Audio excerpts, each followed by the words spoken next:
নমস্কার বন্ধুরা, আমি মানকসু এনেছি, এই কেটে নিয়েছি। আমার এক চিলে লেগেছে, এই দেখুন এই কেটে নিয়েছি। এইভাবে আপনারা কেটে নেবেন। ইলিশ মাছ কাটা দিয়ে রান্না করবো। এখানে আমি সব মশলা এক চামচ করে নিয়েছি, আর মরিচ 2 চামচ করে দিয়েছি। আর এখানে ইলিশ মাছের মাথা কেটে ধুয়ে পরিষ্কার করে হলুদ মরিচ লবণ দিয়ে মেখে রেখেছি।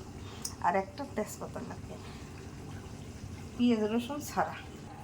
ফ্রাই প্যান দিয়ে দিয়েছি, ফ্রাই প্যানটা গরম হয়ে গেছে। এখন 1 টেবিল চামচ তেল দিয়ে কাটা ভাজা দেব।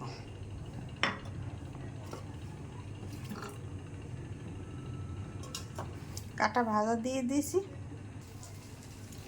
মাছ ভাজা কাটা মাছের ইলিশ মাছের আমি তুলে নিয়েছি। এখানে একটা কড়াই দিয়ে এই বাটির 1 বাটি জল দিয়েছি।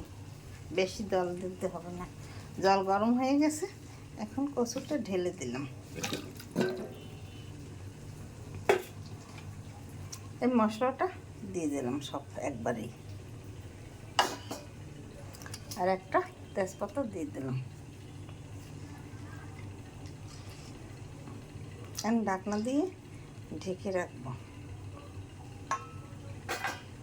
ইলিশ মাছের কাটাও দিয়ে দিলাম।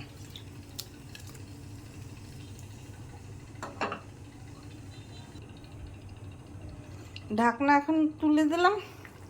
2 মিনিট পরে এসে কচু প্রায় সেদ্ধ হয়ে আসছে। কচুতে একটু জাল লাগে, জাল না দিলে ভালো স্বাদ হয় না। এই দেখুন, আর একটু সময় পরেই হয়ে যাবে রান্না। আবার ঢাকনা দিয়ে ঢেকে দিলাম। ঢাকনা তুলে দিলাম।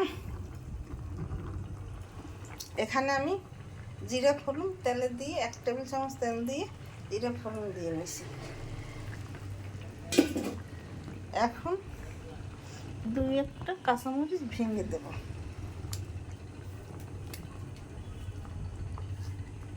আর সামান্য একটু সরিষা বাটা দিয়ে দেব। এই সরিষা বাটা দিলে স্বাদ ভালো হয়।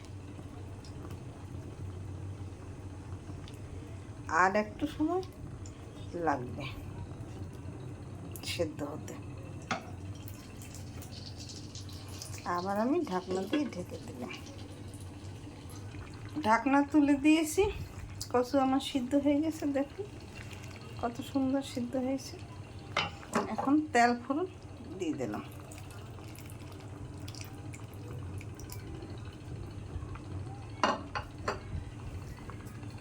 একটা শুকনো মরিচ দিলাম। কচুতে দিলে ভালো স্বাদ হয়। এইটুকু ঝোল রাখবো, কচুর ঝোল টেনে যায়। এইভাবে আপনারা ইলিশ মাছের কাটা দিয়ে মানকসু রান্না করে খেয়ে দেখবেন। খেতে খুব সুস্বাদু লাগবে। কচুটা এই সিজনে পাওয়া যায়, আশ্বিন মাস কার্তিক মাসে, তারপর আর পাওয়া যাবে না। খেতে খুব সুস্বাদু লাগবে। দেখুন দেখতে কত সুন্দর হয়েছে, খেতে খুব দুর্দান্ত স্বাদ হবে। ইলিশ মাছের কাটা দিয়ে কচু রান্না তাই বলে কথা। আপনারা এরকম রান্না করে খেয়ে আমাকে কমেন্ট করে জানাবেন কি স্বাদ হয়েছে। দুর্দান্ত স্বাদ হয়। আমার কচু রান্না তৈরি হয়ে গেছে। আমার চ্যানেলটিকে লাইক কমেন্ট শেয়ার দিয়ে পাশে থাকবেন। আমার ভিডিও ভালো লাগলে লাইক কমেন্ট শেয়ার দিয়ে পাশে থাকবেন। ধন্যবাদ।